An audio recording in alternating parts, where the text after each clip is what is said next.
Buenos días a todos. Agradecemos su compañía en este evento organizado por la Delegación de la Unión Europea en México. Agradecemos el apoyo también para la realización de este evento de la Embajada de México, de la Embajada de Eslovaquia y de la Embajada de Rumanía en nuestro país. El objetivo es un diálogo, así es que invitamos a todos los participantes a que hagan sus preguntas y comentarios para que podamos reflexionar juntos sobre el proceso de integración europeo.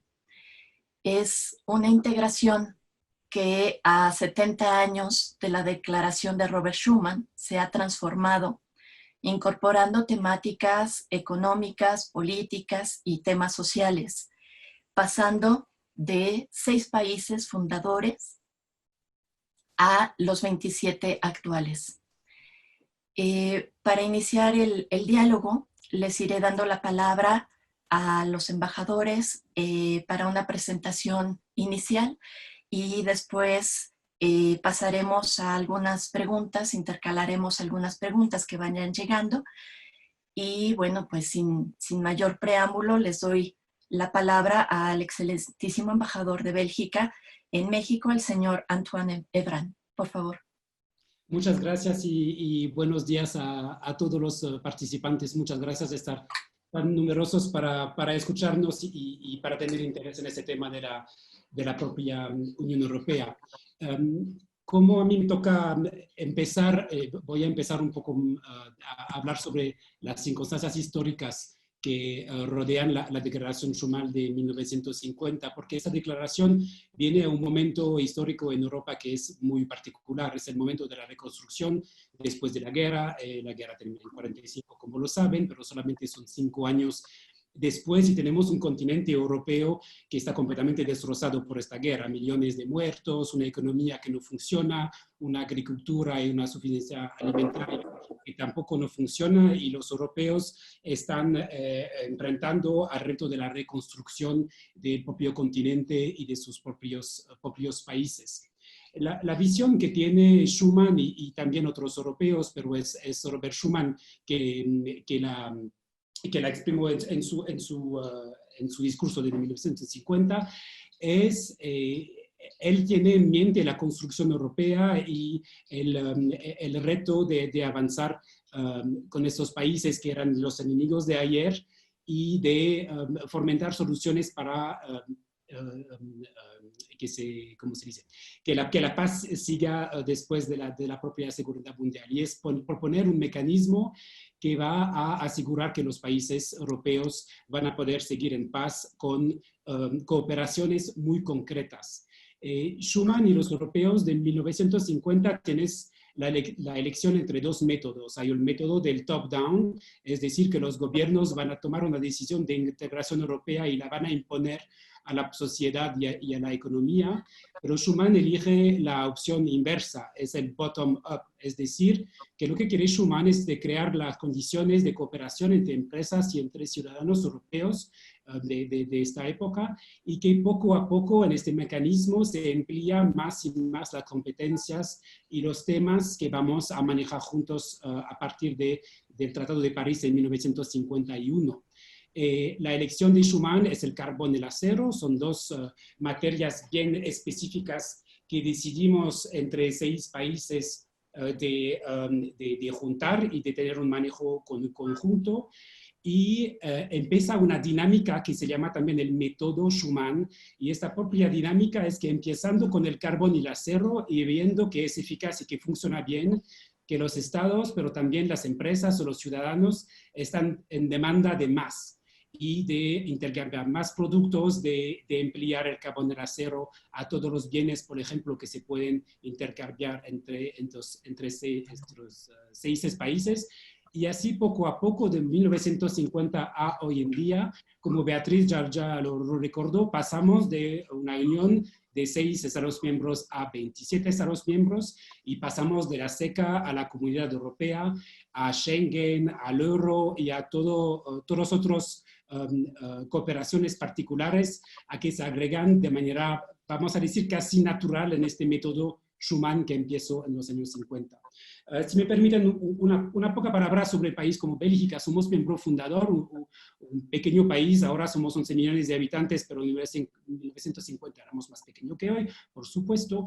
Pero somos un país que ya desde los años 20 entramos en integración regional con Luxemburgo, nuestro vecino que es el Gran Ducado de Luxemburgo, y entramos en una cooperación económica y compartimos una moneda desde ya los años 20, el franco belgo y el franco luxemburgo, que tenían paridades y que se podían utilizar de cada lado de la frontera. En 1944 ampliamos esta cooperación con Países Bajos y fundimos el Benelux, Bélgica, Nederland y Luxemburgo, una asociación de 3 países que ya es una integración en muchos ámbitos, como el ámbito de la libre circulación de personas, por ejemplo, es algo que ya empezamos en 44. Así que por un país como Bélgica, lo que está pasando en 1950 con la Declaración Schuman es algo que entra completamente ya en la mentalidad que tenemos de avanzar hasta más cooperación regional con nuestros vecinos. Y aquí les dejo por ahora por la parte histórica, vamos a decir. Muchas gracias, señor embajador. Vamos a iniciar con esta parte que el título de nuestro webinar en esta ocasión es De Schuman al COVID-19 y vamos a ir presentando lo que son los logros y los retos del proceso de integración de la Unión Europea. Le doy la palabra a la excelentísima embajadora Teresia Shaigalikova y también aprovecho para darle la bienvenida a nuestro país. Gracias, Beatriz.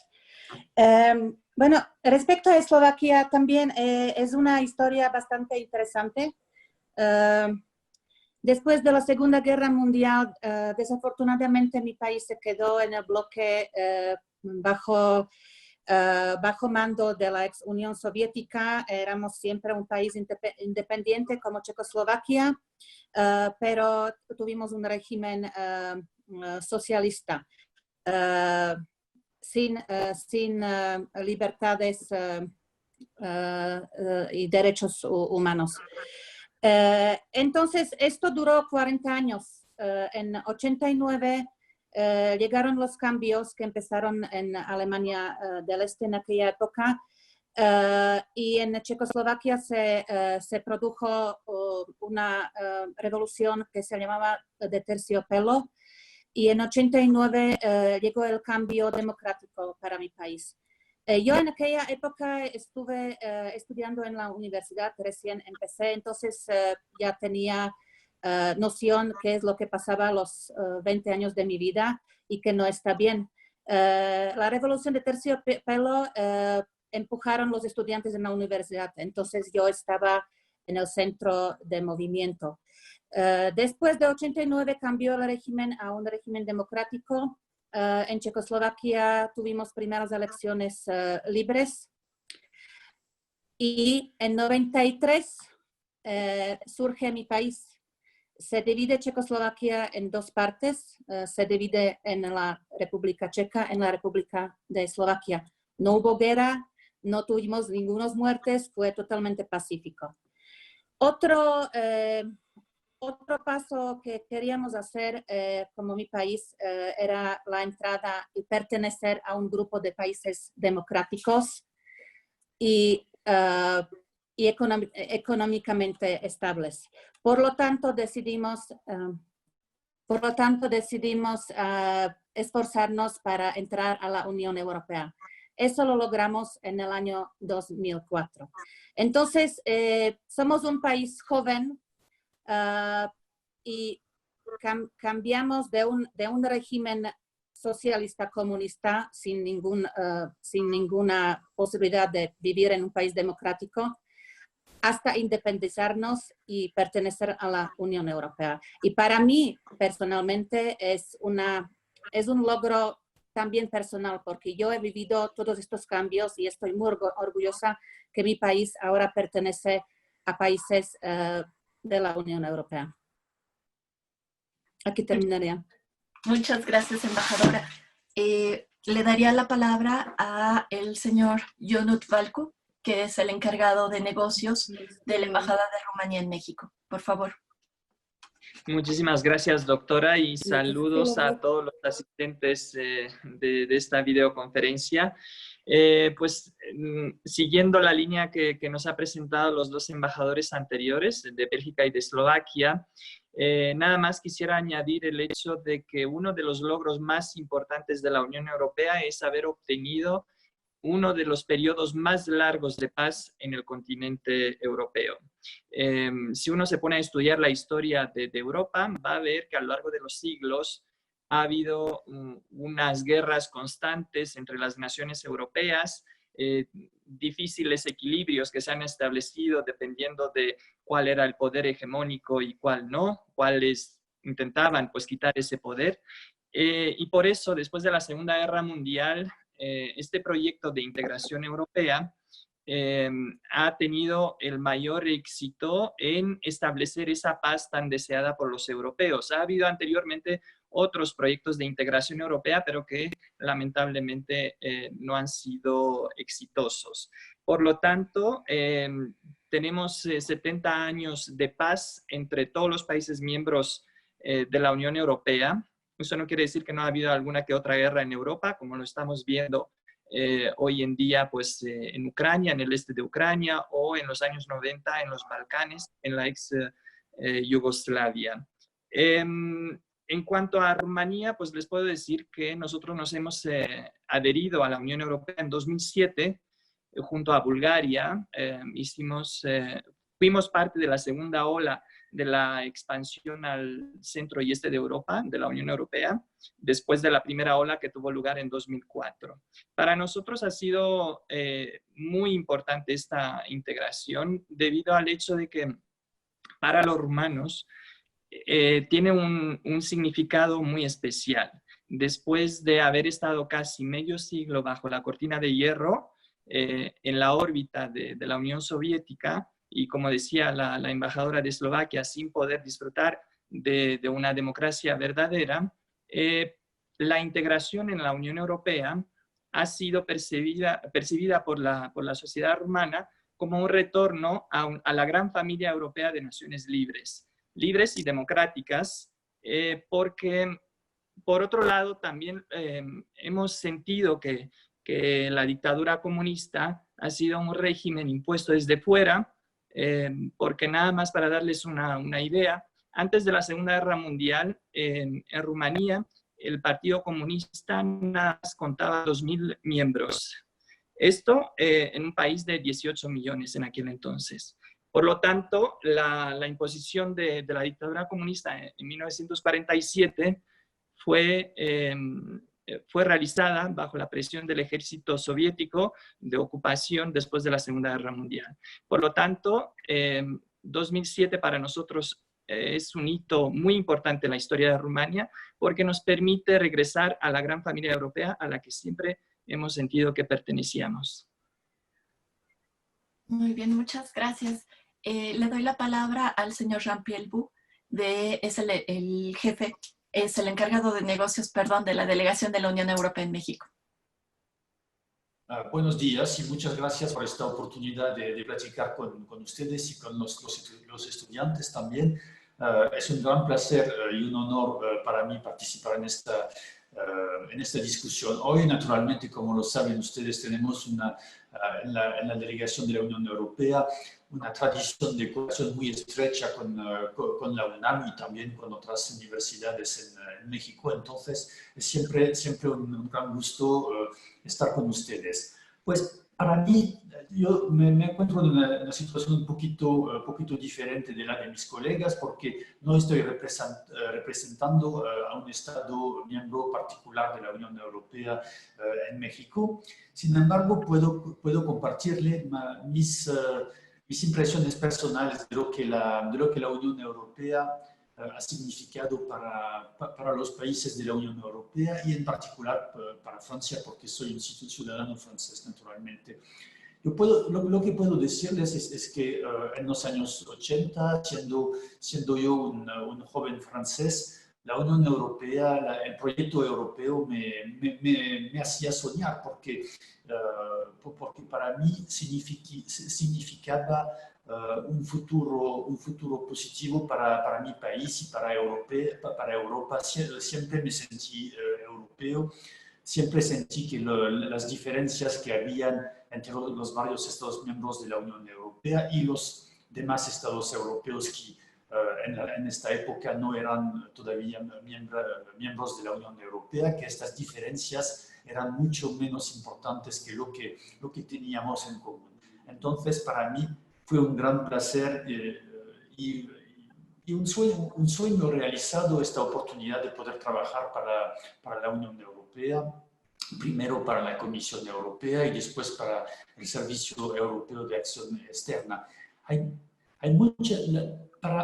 Creo que a veces es probablemente difícil desde México realizar todo lo que la Unión Europea ha logrado para nosotros. Y por un momento no voy a hablar de temas de política exterior, sino de temas internos, de temas que tienen una importancia en el día a día de la vida de los ciudadanos europeos.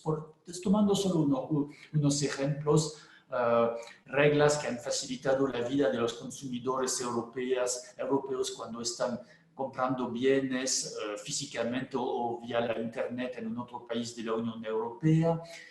Algo que me interesa mucho personalmente también es el tema del medio ambiente, porque la Comisión Europea hace ya muchos años, en los años 70, inició un proceso de iniciativas europeas para la protección del medio ambiente y instrumentos muy importantes como por ejemplo la directiva sobre las aves salvajes o la directiva sobre hábitats, que han realmente puesto en su lugar los primeros instrumentos importantes de protección del medio ambiente a nivel europeo, y después han tenido mucha importancia a nivel europeo para fortalecer la biodiversidad. A nivel externo también la Unión Europea ha tenido un papel muy importante, sea en temas como la ayuda al desarrollo en varias regiones del mundo, en África sobre todo, pero también en partes del mundo como América Latina. Entonces, solo para indicar que como europeos juntos hacemos mucho más de lo que podríamos hacer en isolación. Y creo que esto es muy importante, y creo que vamos a llegar a este tema después, pero creo que la crisis actual del COVID es un reto muy importante naturalmente, pero es una oportunidad más para la Unión Europea para mostrar que juntos podemos hacer mucho más que separados. Muchas gracias. Aprovecho para recordarles a todos nuestros participantes que pueden mandar sus preguntas para que sigamos este debate. Yo, aprovechando lo que mencionan de cómo cada uno de sus países fueron motivados a participar en el proceso de integración, algunos de ellos siendo países fundadores y otros están incorporándose en estas adhesiones futuras del 2004 y del 2006. A mí me llama mucho la atención, y siempre nos hacen la pregunta de por qué como mexicana se te hizo interesante participar o estudiar lo que son los temas de Unión Europea. Y aquí yo lo quiero ligar y lo quiero comentar sobre los logros del proceso de integración. Parte de este panel es reflexionar sobre eso, y una de las motivaciones que yo tuve y el primer tema que me gustó trabajar e investigar era precisamente los fondos de desarrollo. Esta solidaridad que estaban mostrando los europeos, estas inversiones, qué características tenían estos recursos económicos, y sobre todo la búsqueda de con solidaridad europea revertir las zonas más desfavorecidas de aquellos países que formaban parte de la integración europea. Si les parece bien, yo les preguntaría y haríamos otra ronda para saber en cada uno de sus países, ¿qué es lo que ustedes consideran que ha beneficiado más ser parte del proceso de integración europeo? ¿Cuál sería alguno de esos logros que les gustaría enfatizar en este momento? Si les parece bien, le doy la palabra a la embajadora Teresa Regalikova. Por favor. Gracias, Beatriz. Bueno, los logros que me gustaría enfatizar son muchos. Como para nosotros estamos viviendo totalmente una nueva realidad en comparación antes del año 89. Pero obviamente no puedo mencionar todos, pero un logro es que 60% de las finanzas públicas provienen en Eslovaquia de los fondos estructurales de la Unión Europea. Se construyeron carreteras, se renovaron escuelas, se invirtió en las energías limpias, pero para un ciudadano eslovaco simple, ¿qué es lo que le interesa? Poder viajar. Antes no podíamos 40 años viajar, ahora podemos viajar. Podemos viajar inclusive sin mostrar pasaporte dentro de la zona Schengen. Entonces, para nosotros es una nueva realidad que apreciamos mucho.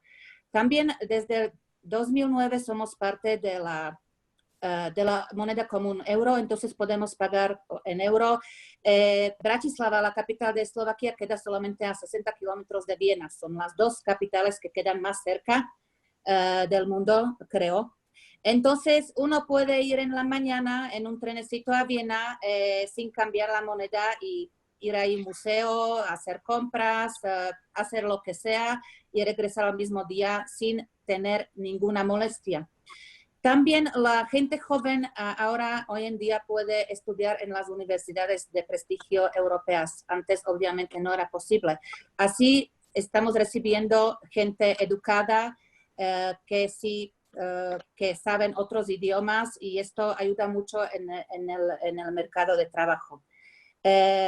Sí, también el hecho que podemos expresarnos libremente, que tenemos elecciones libres, también son principios de la Unión Europea. Para mí, personalmente, también es un logro.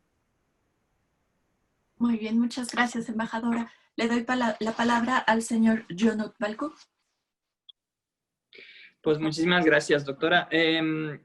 Igual, como decía la embajadora Teresia, para los países del este, que en general, la gran mayoría, si no casi todos, son beneficiarios de los fondos europeos de desarrollo, de cohesión, y son no contribuyentes, sino recibidores netos de apoyos de la Unión Europea en este momento, porque justo el principio que está en la base de toda esta solidaridad europea es el de hacer una transferencia de recursos para apoyar a aquellas regiones menos desarrolladas en Europa para que lleguen al promedio europeo, de tal manera que se disminuyan las discrepancias sociales, económicas que existen entre las distintas regiones de nuestro continente. En el caso de Rumania, les puedo decir que, por ejemplo, para nosotros es muy importante la política agraria común. Rumania es uno de los mayores productores de granos de la Unión Europea y también pues de otros productos. O sea, no sé, se me ocurre decir lo de los vinos, que es muy poco conocido en el extranjero, pero aparte de Italia, España, Francia, que tienen muy buenos vinos, Rumanía es también uno de los mayores productores de vinos a nivel europeo. Luego también en la infraestructura, el apoyo de la Unión Europea ha sido fundamental para el desarrollo de carreteras y bueno, de todo lo que es modernización de infraestructura, aeropuertos, también pues metro de la ciudad de Bucarest y bueno, en muchos otros ámbitos del transporte. La libre circulación es uno de los aspectos que más gusta a los ciudadanos rumanos. Somos uno de los países de la Unión Europea con mayor diáspora dentro de la Unión Europea. Nada más para que se hagan una idea, nuestras comunidades rumanas fuera de Rumanía, pero dentro de la Unión Europea, las mayores son las de Italia y de España, alrededor de 1 millón en cada país de rumanos. Por lo tanto, como se podrán imaginar, este derecho a la libre circulación es uno de los más fundamentales para la sociedad rumana en este momento. Y luego también quisiera precisar una de las cosas en las que la Unión Europea más ha apoyado a Rumanía, que es la lucha contra la corrupción. desde la época de la dictadura comunista, pues obviamente en un régimen totalitario tienes unas élites, nomenclatura, que se aprovechaban de todo lo que eran recursos del Estado y pues tenían una trama de contactos a lo largo o dentro de la administración pública que una vez caída la dictadura comunista, pues se siguió, sobrevivió, digamos, unos años después. Y en este sentido, la Unión Europea ha apoyado muchísimo a Rumanía desde el momento en el que estábamos negociando nuestra entrada en la Unión y luego también después, una vez que hemos ingresado, apoyando pues al Estado de Derecho y la consolidación del respeto hacia la ley en Rumanía y obviamente pues también apoyando al sistema judicial penitenciario de Rumania. No por nada, la nueva, o bueno, la primera fiscal europea elegida hace poco es la anterior fiscal anticorrupción de Rumania, Laura Kövesi, que ha recibido el mandato por parte de los líderes de la Unión Europea de poner en funcionamiento la primera Fiscalía Europea que pronto va a ser funcional y pues bueno, va a investigar todo lo relacionado sobre el mal uso de los fondos europeos en los distintos Estados miembros. Digamos que estos serían los primeros o los principales retos, logros para los rumanos desde su integración en la Unión Europea y me quedaría con estas principales ideas. Muy bien, muchas gracias. Le doy la palabra al señor Jean-Pierre Roux. Muchas gracias. Yo creo que para mí, tengo primero que decir una vez más que no estoy representando el Estado francés en esta discusión. Es más una opinión personal. Creo que el impacto de la Unión Europea en Francia, el impacto positivo se hizo en varios niveles. Creo que primero la integración europea ayudó a Francia a abrirse más hacia el exterior. Éramos un país naturalmente que tenía vínculos tradicionales con algunos países, en particular las colonias y antiguas colonias francesas, pero creo que este proceso de integración europea nos ayudó también a abrirnos más a nuestros países vecinos y también creo que a partes del mundo con las cuales Francia tenía menos relaciones. Hubo también unas políticas europeas que tuvieron un impacto muy fuerte, muy positivo en Francia. Por ejemplo, la política agrícola común que acaba de mencionar el encargado de negocios de Rumania tuvo un papel muy importante para Francia, para ayudar a Francia a volverse un país exportador de productos agrícolas y ahora estamos exportando muchos productos agrícolas y hay cada vez más un enfoque en productos agrícolas de calidad que de cierta manera representan algo muy europeo en nuestro vínculo, tal vez un poquito loco con la comida, que es algo que compartimos con los mexicanos, creo, pues es un tema en el cual Francia, pero también otros países europeos se han beneficiado de la integración europea. Se mencionaron también las políticas de desarrollo regional que tuvieron un papel muy grande en el pasado para países como España, Italia, Portugal, Irlanda, con mucho éxito, pero también para algunas partes de Francia, en particular regiones del norte de Francia, en las cuales industrias tradicionales habían sufrido mucho, pues las ayudas de la Unión Europea han ayudado a estas regiones a rejuvenerse de alguna manera, a encontrar nuevas oportunidades económicas, en particular el desarrollo del turismo, de las nuevas tecnologías, etc. Entonces, un papel muy positivo. También se mencionaron políticas como el libre tránsito de personas dentro de la Unión Europea, en el espacio Schengen, que es algo muy importante, naturalmente, algo muy valioso para los ciudadanos, las políticas en materias de intercambios educativos, el programa Erasmus+, que es algo que también ha ayudado a los jóvenes franceses a sentirse más europeos, a conocer mejor las lenguas, los idiomas extranjeros, porque hace 20 o 30 años la situación no era lo que es ahora. Y he visto en el chat una pregunta en particular sobre este aspecto, el programa Erasmus+, y las posibilidades que va a haber para un país como México. Pues lo que puedo decir en este respecto es que ya México es ya el segundo mejor cliente del programa Erasmus+ fuera de la Unión Europea. Entonces, lo que puedo decir es que pienso que esta buena participación mexicana en el programa va a seguir en el futuro. Y había también una pregunta especialmente para mí sobre los temas de medio ambiente.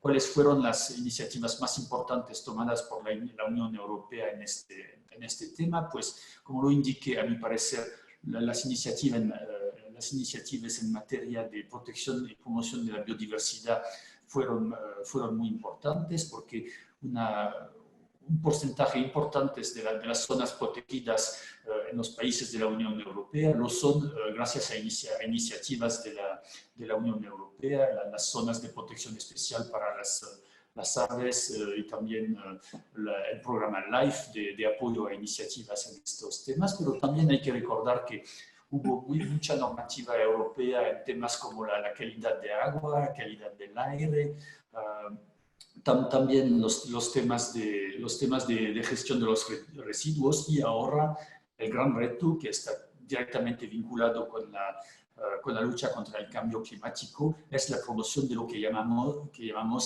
la economía circular. Es una temática que tiene ecos en México. Estamos discutiendo con México en estos temas, y básicamente significa la promoción del reciclaje, de la reutilización de objetos para ayudar a ahorrar recursos raros. Entonces, sí, un panorama muy amplio y cosas que han impactado directamente la vida de los ciudadanos y que van a seguir haciéndolo en los años que vienen. Muy bien, muchas gracias. Le doy la palabra al embajador Antoine Evra.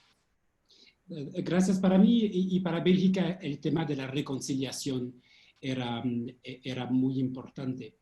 Hay que acordarse otra vez, para mi propio país, que hemos sido ocupados 2 veces en el siglo XX por los alemanes, y la generación de mis abuelos, por ejemplo, han vivido estas ocupaciones 2 veces durante el siglo XX.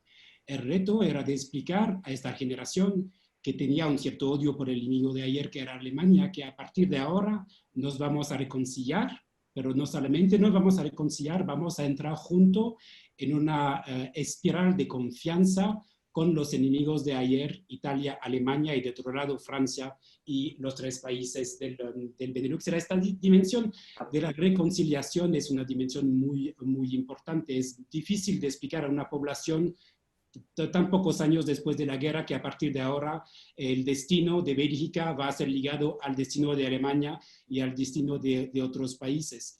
Y para repetir lo que dijeron los embajadores de Rumania y también de Eslovaquia, esta confianza que tenemos entre nosotros, pero también el hecho que el bienestar de cada país de la Unión Europea está en favor de los otros. Es decir, que cuando se construyen con dinero europeo carreteras en Rumania, para tomar este ejemplo, no solamente tiene beneficios por los rumanos, por supuesto que tiene para ellos, pero también para los belgas. Hay pymes en Bélgica que tienen un mercado en Rumania o en Eslovaquia que se le abren a ellos con reglas compartidas, que son las reglas de Bélgica, y de repente tenemos nuestras empresas en Bélgica tienen un mercado más y más amplio para hacer negocio en Europa. Así que hay que entender que la solidaridad no solamente es una solidaridad directa de apoyar a las regiones o a los estados que están abajo del promedio europeo, pero que también esas operaciones van al beneficio de todos los otros. Y eso es una dimensión importante. No es tanto gratuito, no es un acto de generosidad, es también el bienestar de cada país europeo de la Unión Europea influye al bienestar de los otros, y eso es una dimensión muy importante. Muy bien, muchas gracias, embajador. Han estado llegando varias preguntas, la mayoría sobre todo enfocadas a esta segunda parte de nuestro título de este webinar, que es sobre todo los retos del proceso de integración ahora. Ha tenido logros, lleva más de 70 años después de esa declaración de Robert Schuman, en la cual se han estado conformando muchos tratados, estas negociaciones políticas, etcétera. Y ahora parte de las preguntas están enfocadas sobre todo hacia dónde va esta integración europea. Y mencionan obviamente algunos de estos retos. Hay preguntas sobre Brexit y las implicaciones de la salida de Reino Unido. Algunos sobre, lo mencionaba hace un momento el señor Jean-Pierre Bou, sobre protección ambiental, sobre temas de gobernanza y participación ciudadana, y también algunos temas sobre ampliación del proceso de integración, si todavía se considera algo viable a un corto o mediano plazo. Entonces, yo quisiera abrir esta ronda para ir incorporando de estas preguntas que nos están haciendo. Algunas son muy específicas, en las cuales nos habla así de Brexit, qué implicaciones tiene con el sector de salud, algunas un poco más generales sobre política exterior, por ejemplo, los temas de Unión Europea, Estados Unidos, China y esta nueva conformación de un orden internacional con diferentes polos de poder. Entonces, si les parece bien, abrimos esta siguiente ronda con algunas de sus reflexiones sobre hacia dónde va el proceso de integración. Algunas también mencionan sobre si es posible, después de esta crisis de COVID, avanzar más en lo que es la integración europea e incorporar temáticas de temas de salud que son una competencia actualmente de apoyo a que pase a ser una competencia compartida entre los estados y la integración o incluso una competencia exclusiva.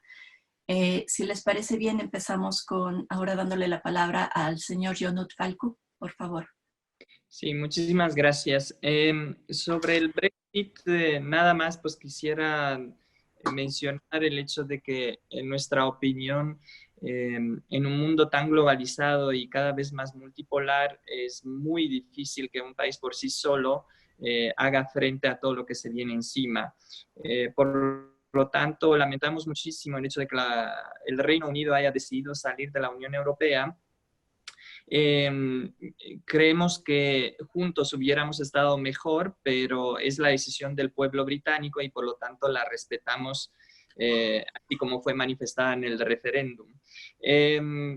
Tanto Rumanía como la Unión Europea, pues obviamente quieren mantener muy buenas relaciones con el Reino Unido. Somos socios estratégicos y aparte el Reino Unido no hay que olvidar que es uno de los pilones más importantes de la defensa europea en general. Reino Unido también sigue siendo aliado dentro de la Alianza Nordatlántica de los países europeos. En un continente europeo en el que cada vez vemos más tensiones en las proximidades, digamos, de la Unión Europea, ¿no? Tenemos lo que está sucediendo en Ucrania, que lo mencionaba antes. También hay varios conflictos congelados alrededor de la frontera oriental de la Unión Europea, en Moldavia, en el Cáucaso, bueno, en la guerra de Siria, y más al sur pues tenemos lo que es Libia, ¿no? Con todo el conflicto interno que se está desarrollando. Por lo tanto, creo que vamos a seguir colaborando muy bien con el Reino Unido, al menos en esta parte de defensa europea. También para la Unión Europea y para Rumanía es muy importante que en este acuerdo que se está negociando de salida del Reino Unido de la Unión Europea, que se respeten los derechos de los ciudadanos europeos que residen en el Reino Unido, de igual manera que se van a respetar los derechos de los ciudadanos británicos que tienen su residencia, su domicilio en el continente europeo. Por lo tanto, yo creo que la Unión Europea no le queda más que consolidarse. Hay que recordar que nuestro proyecto europeo se ha consolidado de crisis en crisis. Es decir, cada crisis que ha enfrentado la Unión Europea ha hecho que los líderes europeos sean más conscientes de la necesidad de consolidar este proyecto común europeo, de conceder más competencias, más soberanía hacia la Unión Europea, para que juntos, como bloque, podamos actuar mejor y ser mejor escuchados en la escena internacional. Y por eso también yo creo que es muy importante que en el futuro próximo ya podamos concluir con la ampliación de la Unión Europea en lo que queda de los Balcanes, de los países balcánicos que todavía no han podido adherirse a la Unión Europea, pero que la mayoría, hay que recordarlo,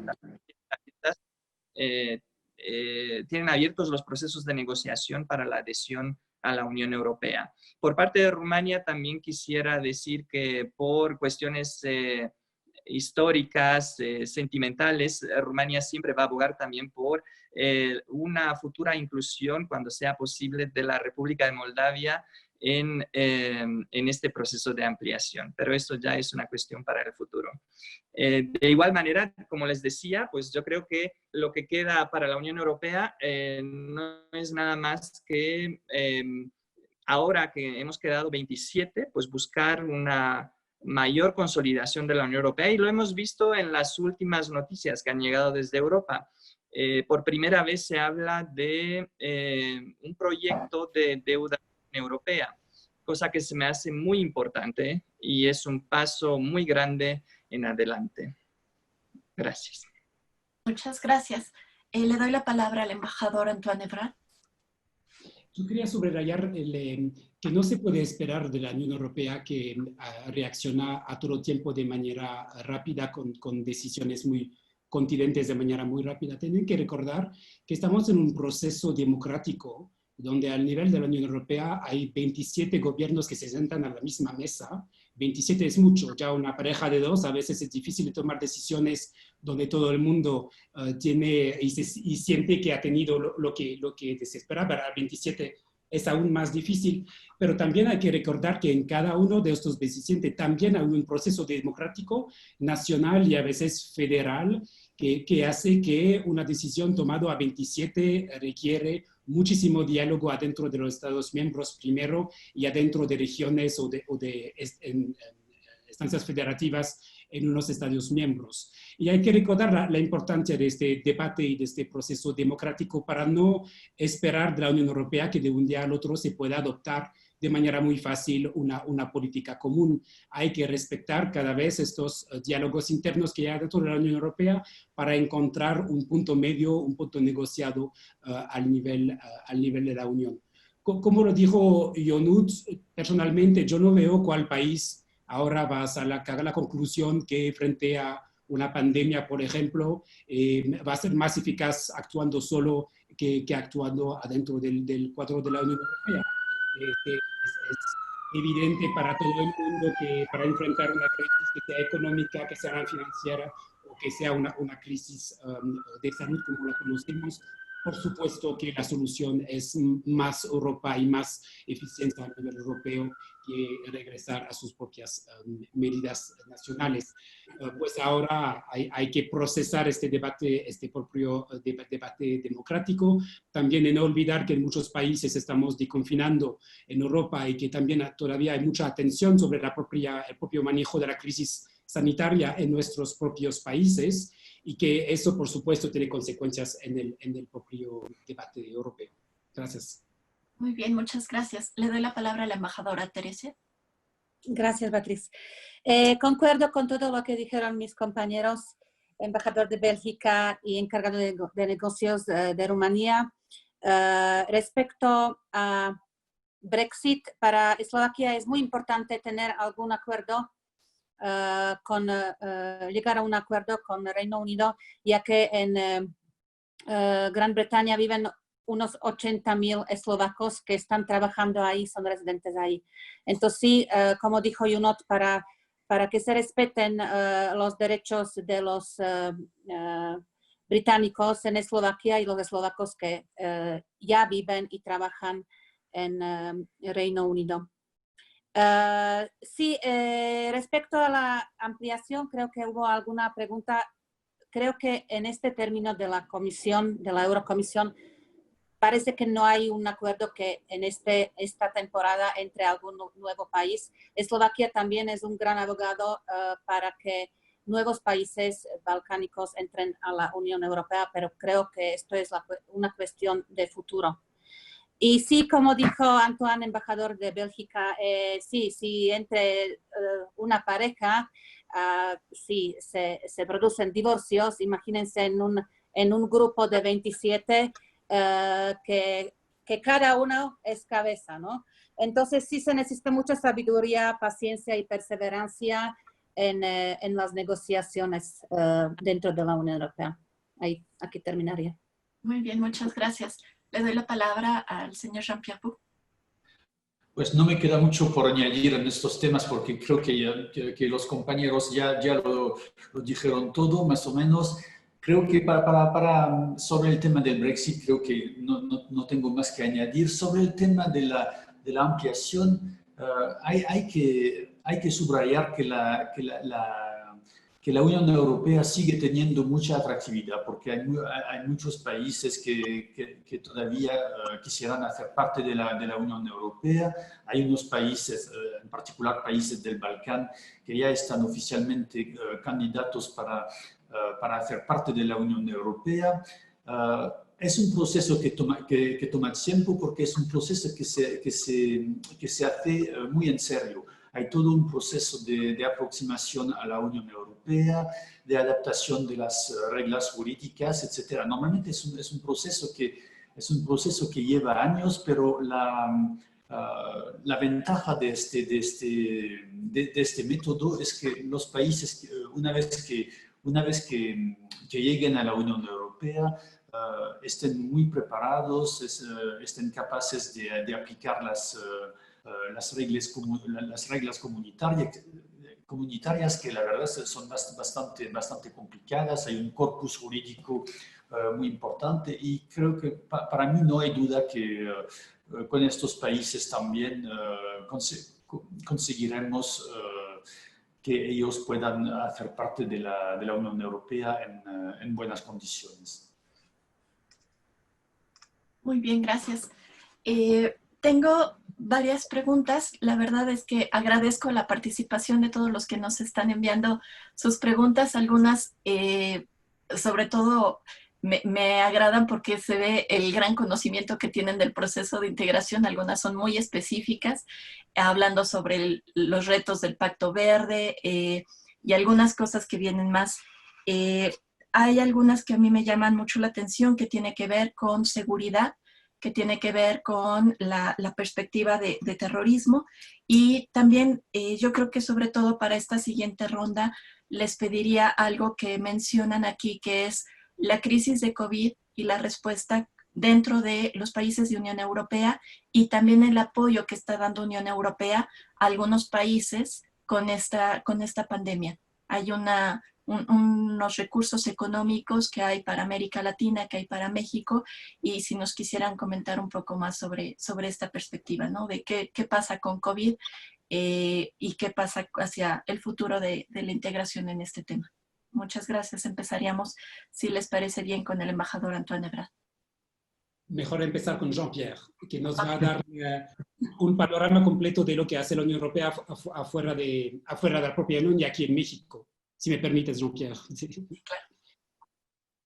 Ok, no, creo que pues hay una respuesta en varios niveles. Primero, a nivel económico. Creo que esta crisis ha provocado un nivel de respuesta de la Unión Europea sin precedentes, porque hemos tenido muy rápidamente acuerdos para movilizar recursos muy importantes para ayudar a los países de la Unión Europea a hacer frente a este reto. Este reto es un reto de todos, pero como lo saben, ha afectado más a algunos de los Estados miembros. Por eso la Comisión Europea ha trabajado para configurar un paquete de ayudas que, lo repito, es sin precedentes en la historia de la Unión Europea. Se trata de una respuesta a varios niveles. Respuesta para ayudar a los países de la Unión Europea a reforzar sus sistemas de salud, respuestas para abrir posibilidades de financiación de préstamos a empresas de la Unión Europea que están padeciendo por esta crisis. Hay muchas empresas que han perdido mercados, que han tenido que parar sus actividades, etc. Y también ayudas a las personas que se han visto enfrentadas a situaciones de desempleo parcial por esta crisis. La Unión Europea ha movilizado recursos para ayudar a los Estados miembros a hacer frente a los costos de desempleo de estas personas. Ha habido también otros elementos de respuestas, por ejemplo, políticas para que los Estados miembros puedan comprar insumos médicos de manera conjunta. Esfuerzos, naturalmente, hemos tenido una conferencia virtual hace 2 o 3 semanas sobre este tema para promover una respuesta mundial al reto de la necesidad de tener vacunas, de tener tratamientos eficaces para hacer frente a la epidemia. La Unión Europea ha movilizado recursos importantes, pero también se han movilizado otros socios y me alegra decir que México es uno de los socios que se han juntado a esta iniciativa y hasta la fecha, esta iniciativa ha logrado movilizar casi 10.000 millones de euros para hacer frente a los retos sanitarios de la crisis del COVID. Y otra dimensión que es de interés más directo para un país como México es la dimensión externa de esta movilización. La Unión Europea ha puesto en marcha un paquete que llamamos Team Europe o Equipo Europa para ayudar a nuestros varios socios alrededor del mundo también a hacer frente a esta crisis. Dentro de este paquete que suma casi 20.000 millones de euros, tenemos casi 1.000 millones de euros para América Latina y dentro de esta cantidad vamos a tener una alocación para México que podría ser hasta la fecha de 7 millones de euros y estamos ahora mismo discutiendo con varias entidades mexicanas, en particular la Amexid, sobre cómo utilizar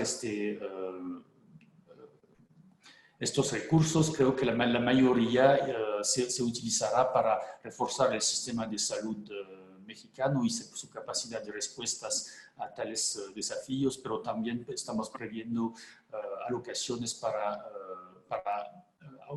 apoyar en particular a ciertas poblaciones más vulnerables frente a estos retos, en particular las mujeres con el tema de la violencia doméstica, pero también los jóvenes y naturalmente personas como los miembros de comunidades indígenas. Entonces estamos todavía trabajando sobre esta respuesta a nivel de México con los Estados miembros de la Unión Europea, también porque estamos trabajando juntos, pero también con las entidades oficiales mexicanas encargadas de estos temas. Muchas gracias. La otra pregunta viene sobre qué respuestas hay ante COVID y qué implicaciones puede tener. Sobre todo hay una pregunta también que nos hacen sobre el auge de nacionalismos o de respuestas más estatales en lugar de la supranacionalidad y la solidaridad europea. No sé si quieran comentar algo al respecto. Le daría la palabra al señor Jonut Valku, por favor. Muchísimas gracias. Voy a empezar con lo de la respuesta a esta crisis y quisiera completar un poco lo que dijo Jean-Pierre. A nivel de la Unión Europea también tenemos un mecanismo de protección civil europeo que ha demostrado su eficacia justo en esta crisis. Por un lado, este mecanismo que permite a los Estados miembros coordinarse en tiempos de crisis ha permitido, por ejemplo, la repatriación de muchísimos ciudadanos europeos que se han quedado varados por todo el globo, por todo el mundo. Hay países que tienen posibilidades de organizar vuelos de repatriación y entonces a través de este mecanismo se transmite a los demás Estados miembros la información sobre dicho vuelo y de tal manera que las embajadas de los Estados miembros puedan inscribir en ese vuelo, en la lista de pasajeros, a sus propios ciudadanos que están bloqueados, no sé, en Nicaragua, por dar un ejemplo. También a través de este mecanismo de protección civil de la Unión Europea, varios países miembros de la Unión Europea han podido intercambiar entre ellos distintos tipos de apoyo. Por ejemplo, equipos médicos. En el caso de Rumania les puedo dar el ejemplo de varios equipos médicos que han sido enviados a través de este mecanismo a Italia, pues para apoyar a los médicos italianos durante la crisis, ya que estaba saturado el sistema sanitario italiano y necesitaba refuerzos. Luego también dentro de la Unión Europea hay una reserva estratégica que se llama RESC-EU, que es una reserva estratégica en este caso de la pandemia de COVID, de equipos médicos, equipos sanitarios, ventiladores pulmonares, material de protección para el personal médico. Y en esta pandemia, Rumania pues, ha sido el primer país que ha albergado esta reserva estratégica de la Unión Europea. Prácticamente es un mecanismo a través del cual el Estado miembro al que se le encarga la tarea se preocupa por adquirir todos los insumos necesarios y bajo la supervisión de la Comisión Europea. Y posteriormente, una vez comprados todos los materiales, se distribuyen en función de las necesidades entre los distintos miembros de la Unión Europea. Así fue el caso que se mandaron desde Rumania a través de este paraguas europeo, pues mascarillas o material de protección a varios países de la Unión Europea, Italia, España, incluso países en vías de adhesión como Montenegro, o países socios como puede ser la República de Macedonia del Norte o la República de Moldavia. Luego, pues también ha habido muchísima cooperación, y con esto acabo la parte de COVID, entre los Estados miembros a la hora de cerrar las fronteras. Muchas veces, o sea, a todos nos ha sorprendido el hecho de que los europeos que estamos acostumbrados a viajar libremente sin ningún obstáculo de un país a otro, de repente esta crisis nos ha demostrado que por razones sanitarias se han tenido que cerrar varias fronteras, lo que ha querido decir que varios, incluso transportistas, ya no digamos turistas, se han quedado bloqueados en otro país que no era el de su origen. Entonces, para el retorno a su país de origen, se han coordinado muy bien los países europeos para formar una especie de caravanas que respetara pues, todas las medidas sanitarias a lo largo del tránsito para llegar a su destino. Y ligándolo con esto, el tema de los nacionalismos. Yo prefiero mantenerme optimista y pensar que ahora, después de haber visto lo que significa quedarse aislado en casa, en cuarentena, sin poder viajar, los ciudadanos europeos van a ser mucho más conscientes de la importancia que tiene la libertad, de la importancia que tiene la protección de la democracia y de los derechos fundamentales que establecen todas las constituciones europeas y los tratados de la Unión Europea.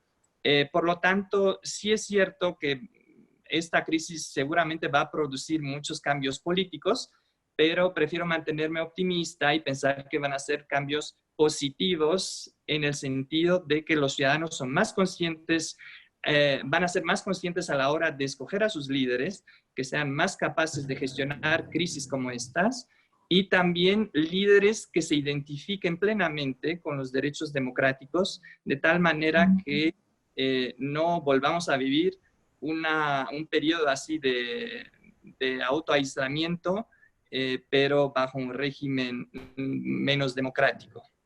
Muchas gracias. Muchas gracias. Le doy la palabra al embajador Antoine Debrat. Para seguir lo que dice Yonut y la importancia del respeto de las libertades y de los derechos humanos, tanto adentro de la Unión Europea que afuera de la Unión Europea, es un tema muy importante. Saben que la Unión Europea se puso a sí mismo como goal, ahora no sé cómo se dice, como objetivo, gracias, de defender, de promover los derechos humanos y las libertades individuales por todo el mundo. Y también es una parte importante para nosotros del acuerdo entre México y la Unión Europea. He visto que hay un par de preguntas sobre el tema del acuerdo global, pero que el acuerdo global tiene unos componentes de estos derechos humanos que son importantes y que para nosotros europeos son primordiales en la relación que queremos tener con México. Queremos ser socios estratégicos y para nosotros socios estratégicos no se trata solamente de comprar y de venderse más productos, se trata de acercarse también al nivel político y de tener citas regulares donde podemos dialogar sobre temas de democracia, de derechos humanos, de Estado de Derecho, etcétera, y de así acercarse nuestros puntos de vista y de poder tener diálogos sobre todo tema que es de interés común. Y también esta cooperación estratégica se traduce a nivel multilateral, por ejemplo, al nivel de las Naciones Unidas, donde México y la Unión Europea muy a menudo son socios en resoluciones o en temas que tienen en común y que son importantes en ambas partes y donde vamos juntos, 27 más México, a defender textos y a defender valores que tenemos en común en este sentido. Pero este ámbito de la libertad y del respeto de derechos humanos y de la libertad de expresión también, hay mucho debate también sobre la transparencia y el efecto o el no efecto de la transparencia en el manejo de las pandemias probablemente en el mundo. Son temas que son muy importantes, pero muy presentes en el acuerdo global y en la relación que queremos tener con México, que es ambiciosa, que es de socios estratégicos y no solamente de socios comerciales. Gracias. Muchas gracias, embajador. Le daremos la palabra a la embajadora Teresia Shaiganikova, por favor. Gracias, Beatriz. Sí, y yo también me quiero mantener optimista, como dijo Yonut. Sí, esperemos que esta crisis sí mostró que es bueno pertenecer a un club que sí tiene ciertas reglas y que se apoya mutuamente. Y además, un punto muy importante, fuimos nosotros mismos que expresábamos la voluntad de entrar a la Unión Europea. Nadie nos esforzó a nada. Hubo un referéndum donde la mayoría de la población sí votó a favor a la entrada de la Unión Europea. Nadie nos forzó a entrar a este club y somos felices que somos miembros de este club. Respecto a cooperación durante la pandemia, tanto como Rumanía mandó los médicos donde se necesitaban, Eslovaquia también mandó apoyo en especie en la época crítica a Italia. También mandó apoyo a Moldavia, Ucrania y Serbia. También Eslovaquia, además de ser miembro de la Unión Europea, crea dentro de la Unión Europea un grupo que se llama Visegrad, que son 4 países. Tanto como Bélgica es miembro de Benelux, nosotros somos miembros del grupo Visegrad, que son 4 países: República Checa, República Eslovaca, Polonia, Hungría. Y estos 4 países van a contribuir con un monto de 3 millones de euros a una iniciativa que se llama Coronavirus Global Response para buscar solución para la vacuna contra la COVID-19. Y eso que dijo Yonut, súper importante, disculpe que no terminó aquí, que la Embajada de Eslovaquia en México cubre 8 países. Entonces también cubrimos países de América Central. Somos una embajada muy pequeña. Y en estos países, no sé, Guatemala, Honduras, Salvador, Costa Rica, Nicaragua, Belice y Panamá, no tenemos embajadas. Y en esta época tan difícil para nosotros, que trabajábamos 13 horas diarias, sábados, domingos, por 3 semanas, porque nos quedaron ciudadanos varados en estos países, nos ayudó muchísimo las delegaciones de las uniones europeas que están en estos países trabajaron súper bien. Sin su ayuda no sé qué haríamos. Esto es otra muestra de que bueno que somos miembros de la Unión Europea. Muy bien, muchísimas gracias, embajadora. Pues ya para hacer nuestra ronda final, yo lo que les pediría es, la mayoría de nuestras preguntas vienen de estudiantes de diferentes instituciones universitarias de nuestro país, de México, y yo quisiera que aprovecháramos esta última ronda para que nos den algún mensaje de por qué sería importante que ellos se acerquen más a cada uno de sus países europeos representados aquí o del proceso de integración de la Unión Europea. ¿Cuál sería el vínculo, el interés que tienen estos países con México y cuál podría ser el futuro que viniera en estas relaciones bilaterales y birregionales? Si les parece bien, empezaríamos con la embajadora Teresia. Ay, qué difícil. Qué difícil. Pues no sé, para que se acerque a la embajada, o sea, la puerta está abierta, somos un país nuevo, relativamente joven, entonces todavía muy energético, tenemos mucho que ofrecer, muchas novedades.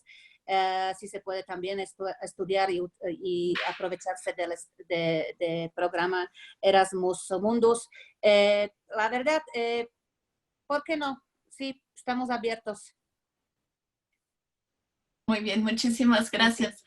Embajador Antoine Hebrard. Nos quejamos un poco la Unión Europea aquí en México que toda la atención o la mayor parte de la atención de los mexicanos va a los Estados Unidos. El sector privado mexicano tiene, por supuesto, muchísimos lazos con el sector privado americano debido a que son vecinos y a veces tenemos un poco la frustración de sentirnos un poco como olvidados. Es que los mexicanos conocen muy bien a Europa y conocen a España, a Francia y también a los países pequeños, pero que tenemos a veces la impresión que la primera idea que surge cuando se habla de hacer algo afuera de México, pues es por Estados Unidos y que no se piensa suficientemente a la propia Unión Europea. Teresa ya lo dijo, tenemos el programa Erasmus que conocen todos los estudiantes y solamente les podemos invitar de manera insistente a aprovechar de esta oportunidad de ir a estudiar en países europeos, que sean grandes, que sean pequeños, hacerlo en inglés o hacerlo en un idioma nacional de un país miembro, o hacerlo simplemente en español en España, por ejemplo. Pero cada experiencia de descubrir un otro país, un otro sistema de funcionar, una otra democracia y una otra manera de hacer las cosas solamente les puede enriquecer, no solamente en su vida estudiantil, pero también en su vida profesional en el futuro.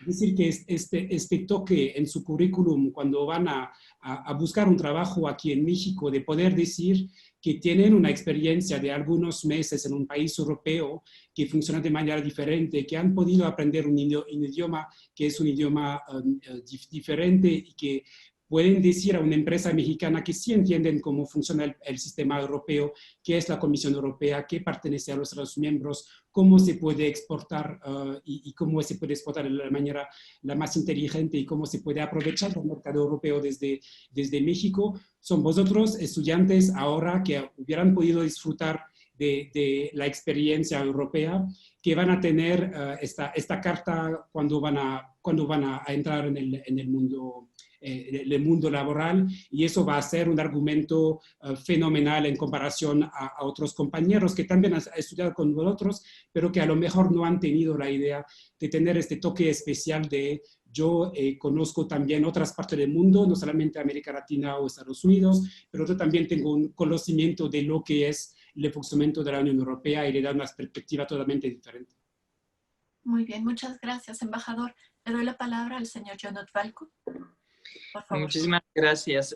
Yo también creo que una de las razones principales para nuestra audiencia de hoy, que es mayoritariamente formada por estudiantes, yo creo que son los programas de becas que cada país miembro de la Unión Europea tiene, pero también el programa Erasmus Mundus, ¿no? que gestiona la Comisión Europea.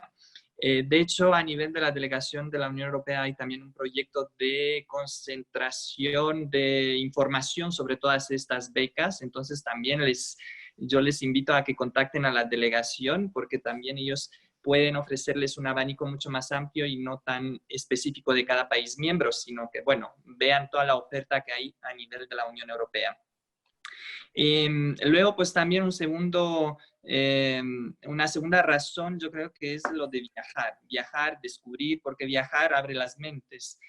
Muchas veces los mexicanos cuando viajan a Europa pues se quedan en 2 o 3 capitales de Europa Occidental, que son las más famosas a nivel mundial, pues Madrid, París, Roma, pero también hay que mencionar que el viaje largo y costoso es el de México a la primera puerta de entrada en Europa. Pero luego ya una vez que uno quiere viajar en Europa es muy barato.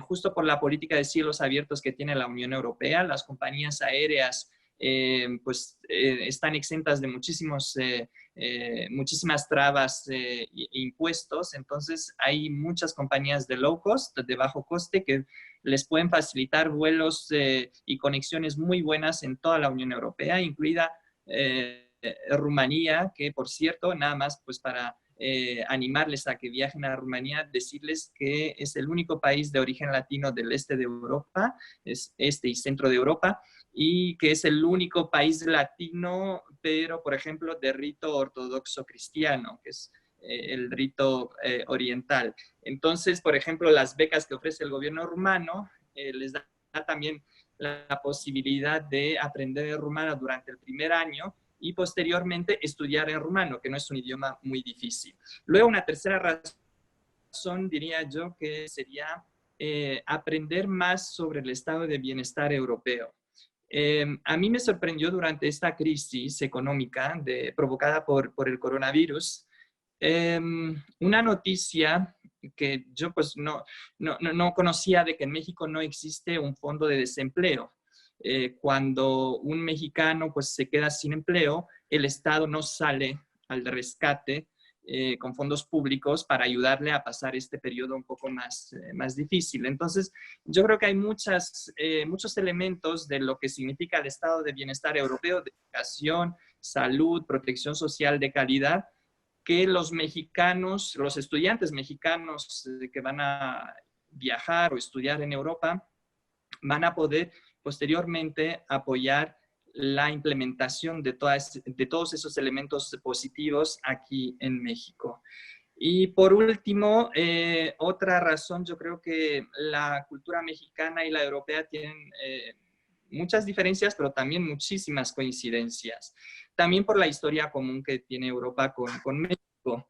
Y nada más porque lo tocamos así muy por encima el acuerdo global, recordar que el acuerdo global Unión Europea-México, firmado en los años 90, es el primer tratado que firma la Unión Europea y que incluye no solamente una parte comercial, sino también una parte política y de cooperación. Y desde entonces el Parlamento Europeo ha obligado a la Comisión Europea que incluya este tipo de cooperación política también en los sucesivos tratados comerciales. Por lo tanto, digamos que México ha abierto caminos en cuanto a la política de tratados y relaciones especiales estratégicas con otros socios de este mundo. Y yo creo que estas razones serían creo yo que son muy convincentes para que los estudiantes y todos los que nos siguen hoy viajen y conozcan más de Europa. Muchas gracias. Le doy la palabra al señor Jean-Pierre Roux, por favor. Sí, muchas gracias. Estoy totalmente de acuerdo con los varios argumentos que mencionaron los colegas, las posibilidades para estudiar naturalmente, pero también lo que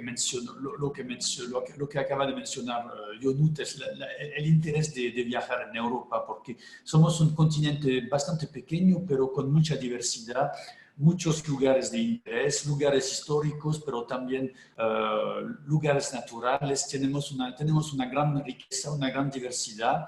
y creo que por eso puede ser muy interesante.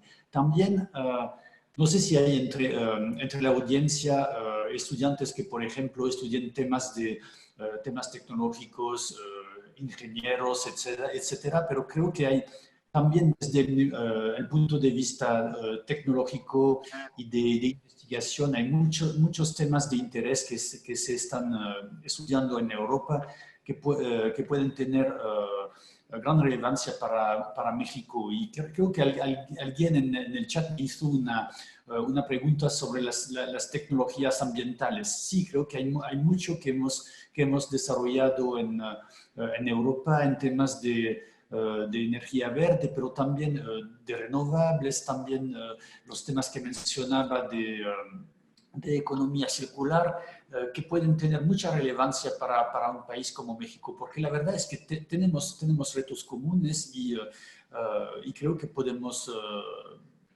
aunando nuestros esfuerzos, podemos lograr resultados para tratar de llevar esfuerzos comunes para enfrentar estos retos. Hay también el tema naturalmente de Erasmus Plus que fue mencionado. Lo repito, México es un país que está aprovechándose muy bien del programa Erasmus Mundus y espero que esto va a continuar. Naturalmente la Unión Europea, como lo mencionó Yonut, la delegación está a disposición para proporcionar información sobre estos temas muy importantes. Muy bien, muchas gracias. Bueno, pues por cuestiones de tiempo, no me queda más que agradecerles a todos su participación, agradecerles a todos los que pusieron sus preguntas. Eso nos va a ayudar también a ver las temáticas que más les interesan para realizar posteriormente algunos otros ejercicios como este, webinars más especializados en temas que todavía quedaron ahí, por ejemplo, temáticas de migración, temáticas sobre políticas mucho más específicas. Entonces, pues les agradezco a todos por su tiempo, por la disponibilidad y sobre todo por los panelistas porque nos permiten conocer el proceso de integración europeo más allá de los libros. También en esta perspectiva de cómo se vive, qué implicaciones tiene para el ciudadano europeo de a pie y qué implicaciones tiene también en la política exterior el contar con estas delegaciones de la Unión Europea en el mundo y cómo va transformando eso y para nosotros como mexicanos, cómo nos da una perspectiva diferente de cómo están haciendo las cosas en Europa, qué podemos aprender de ellos y qué ventajas hay en todo esto.